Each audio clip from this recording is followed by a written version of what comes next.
So let's jump right into the text today, and we talk about how we present the word here at Fellowship Baptist as exposition. Now that means we take from the scriptures kind of in a paragraph format, or just how it's written. We try to extrapolate God's truths from the text, and sometimes exposition is called verse by verse teaching. And today we are going to literally go through this passage verse by verse, okay? So we're in Acts chapter 7. Open your Bibles, however you carry those. We welcome you to Acts chapter 7. We're going to begin reading in verse number 35, and we're going to take a verse at a time, talk about that verse, move on to the next one. And then 40 and 41, 42 and 43, we kind of bundle those two together near the end. Verse 35, and let me remind you kind of where we are right now. The early church deacon named Stephen has been arrested, if you will, by the religious body, the Sanhedrin council, and he's been brought in and been accused before them. And he is answering now by way of defense, for himself and what he's teaching, this tremendous sermon. And we're pretty much like right in the middle of it right now, okay?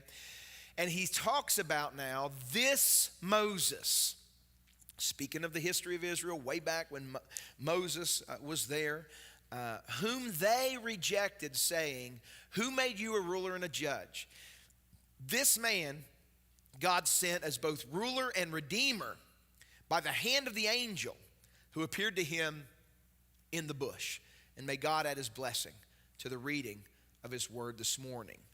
They, the nation of Israel, the chosen people whom God had redeemed and called out and sanctified, if you will, to be his messengers in the world, they rejected God's deliverer Moses, who, and you remember, was called from the burning bush. And Stephen called Moses a ruler and a redeemer. Then he spoke about the angel who called Moses from the burning bush. So what Stephen is doing here, again, he's brought before the Sanhedrin council because he is preaching Jesus as the Christ, the Messiah, the one who has come as God's chosen instrument to redeem the nation of Israel and all peoples who believe on him.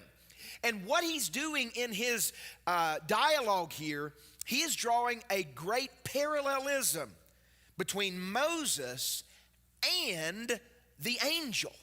Well, who was the angel in the burning bush? The angel in the burning bush that was calling Moses to lead the nation of Israel was Jesus Christ. Before he was born in Bethlehem, Christ is often referenced as the angel of Jehovah, or of the Lord, who appeared throughout the Old Testament, giving credence and us understanding that Christ is eternal, okay?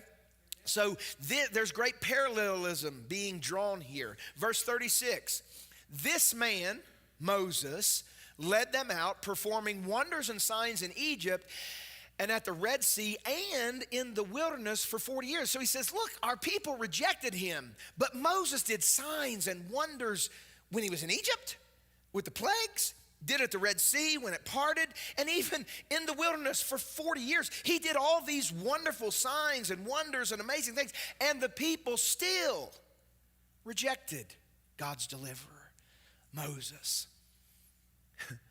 Jesus was with him during all of his miraculous deeds and directives.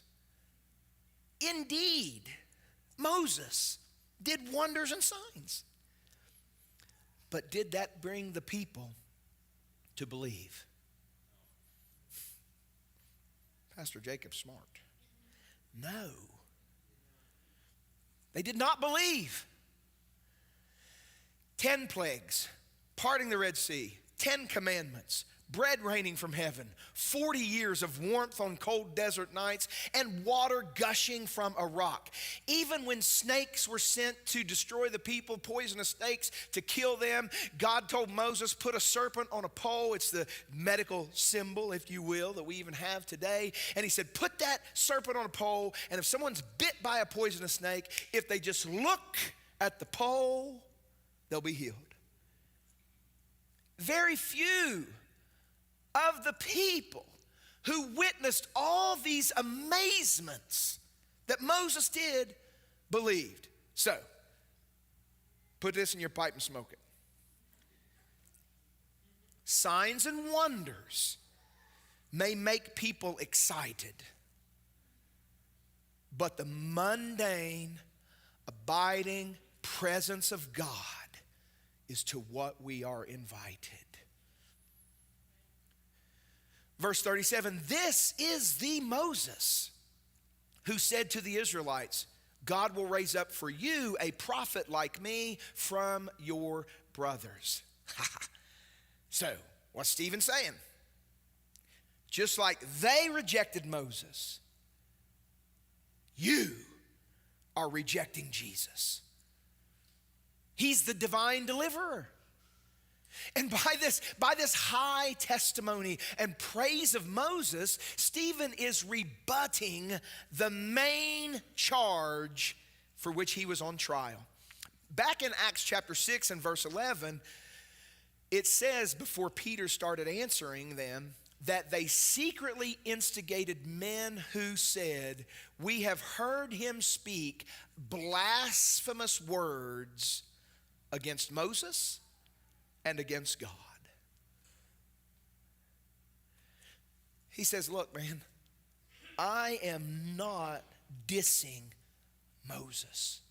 I've got the utmost respect for the man of God, who God sent to deliver us from Egypt, and in fact, bring us into the congregation in the wilderness with the angel who spoke to him at Mount Sinai. And with our fathers, he received living oracles to give to us. Okay, so he said that the angel spoke from the bush, and he said the angel spoke on Mount Sinai. And he spoke to the congregation. That word that Stephen used in Greek when he talked about the congregation is the word ecclesia. Some of you have heard that word if you've been in church for any time, because that's what church is. Church is the ecclesia. The ecclesia is an assembly of people that have been called out of something into something else. And the nation of Israel was called out of Egypt into the promised land. We have been called out of the world and into the body of Christ. And he said this ecclesia was called out by the angel. He's the one. Christ issued the commandments on Mount Sinai. Look at Hebrews chapter 3. The writer of Hebrews says this, which I think is very telling and points us in the right direction of what Stephen is saying here. Now Moses was faithful in all God's house as a what?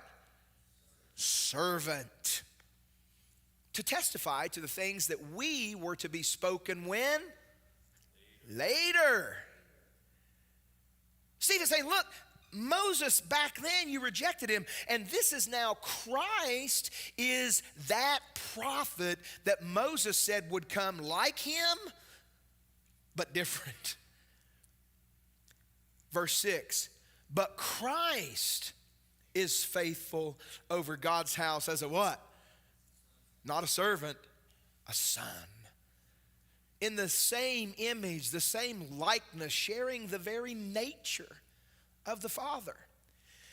And we, the ecclesia, are his house, if indeed we hold fast our confidence and our boasting in our hope.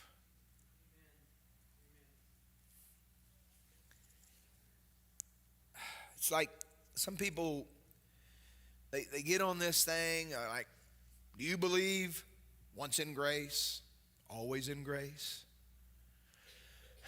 My answer to that is always the same. I ask them, well, what is grace? What is it? If you tell me what it is, I'll tell you whether or not I believe we're in it and we stay in it. Like, well, you think people can just say they believe on Jesus and then do anything they want? Well, we can have a discussion about that. But here's something that I'm going to say, that sometimes when people make a profession of faith, they don't hold fast. And that doesn't mean that they got saved and then they got lost. What it probably means is that they just never got saved. They just said some magic words that didn't make a heart change in their life. And this is what the writer of Hebrews is warning us of. Because the very Son of God, Jesus, He's the living oracle. He's the Word incarnate. Verse 39, our fathers refused to obey Him, but thrust Him aside. And look at what they did. And in their hearts, they turned to Egypt. Now, I'm looking at all you beautiful people today. And you're here, and your body is present. And you're sitting, and some of you are smiling, and some of you still just aren't sure. But you know what I can't see? I can't see the motives of your heart. I can't measure your spiritual condition on the inside. Where is your heart this morning? Is it stayed on Christ? Or is it turned to this world and the desires and the appetites and everything that is not Christ? They refuse to obey Him inwardly. And the deepest dishonor done to Moses came from the nation that said they belong to God. They said in Exodus 16, if the Lord would have just killed us back in Egypt, at least we had enough food to eat. Well, what's that like today? Huh? Well, that church, those people, they just don't like me. I think I'll just stay home. I don't like what they say. I don't like what they do. The preacher didn't shake my hand. I'm just going to stay back.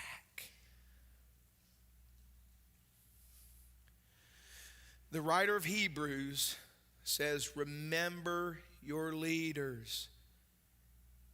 They have to give an account, and they want to do it with joy and not with groaning. Now get this. This is kind of like where Moses was. It's definitely where Jesus is. And in the church, God's working.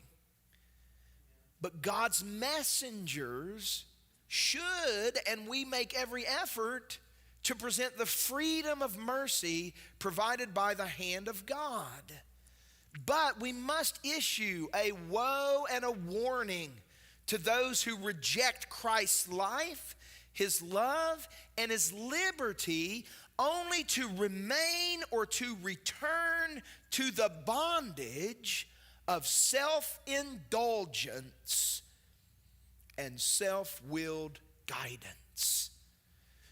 They back then, they thrust aside both Moses and the angel who was with Moses. That's Christ. And when Moses was up on Mount Sinai and the angel was writing the commands on the tablets of stone, they said to Aaron, make for us gods who will go before us. As for this Moses who led us out from the land of Egypt, we do not know what has become of him. And they made a calf in those days and offered a sacrifice to the idol and were rejoicing in what?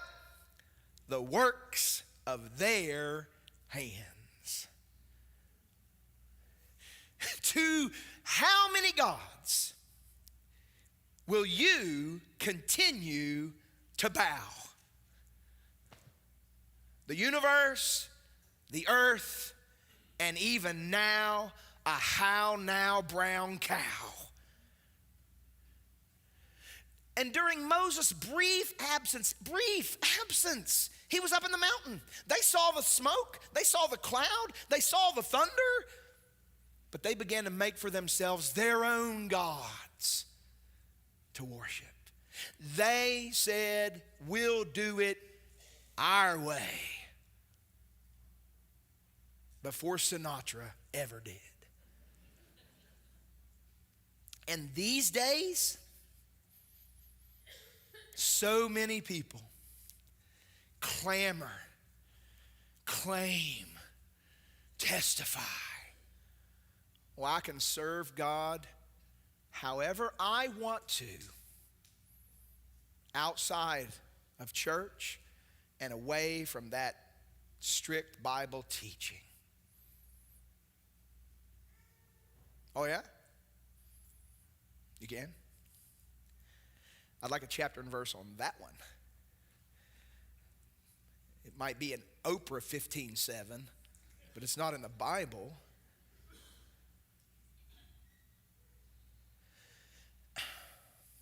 Sunday gatherings are word-based worship times for us, you and me, to stay spiritually aligned. Be careful to keep your heart fixed on the grace of God demonstrated through the cross of Christ, lest you or I, like them, make for yourself an idol and praise the work of your own hands. We are so hungry for the credit that we so easily withhold the glory due to God alone.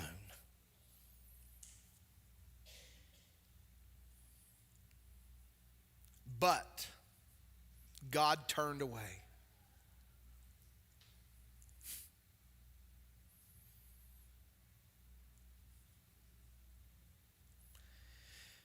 I'm reading the Bible. This is in the Bible. God turned away and gave them over to worship the hosts of heaven. As it is written in the book of the prophets, did you bring to me slain beasts and sacrifices during the 40 years in the wilderness, O house of Israel? You took up the tent of Moloch and the star of your god Rephan, the images that you made to worship, and I will send you into exile beyond Babylon. God's mundane, abiding presence is the message and the mainstay of history. The appearance of his prophets has always been infrequent and temporary, from Moses to Samuel to Malachi, from John the Baptist to the apostles to pastors and teachers. All these men, these people that are serving God, they only appear as instruments in the master's symphony to arouse the interest of the human hearts to stay upon Jehovah. But stay, they rarely do. Stephen quotes Amos as he references the book of the prophets, and he does so with a very damning disclosure. But God turned away and gave them over to worship the host of heaven. One commentator says this: God, being most righteously provoked, turned away from them in anger, and as in many other instances, listen to this, God punished one sin by letting them fall into another sin. And at length he gave them up to their own idolatry, to worship the host of heaven. To instead of pray, if God wills, they would say things like, if the universe pleases. If karma treats me right.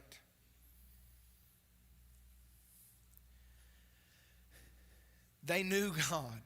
They knew of God. And they rejected him. And he turned away. And the most terrifying retribution God ever dispenses is abandoning someone to their own desires. What you want is what you get. And it is so much worse to be permitted to have God give you an allowance and to just say, you continue in your disobedience because I don't care.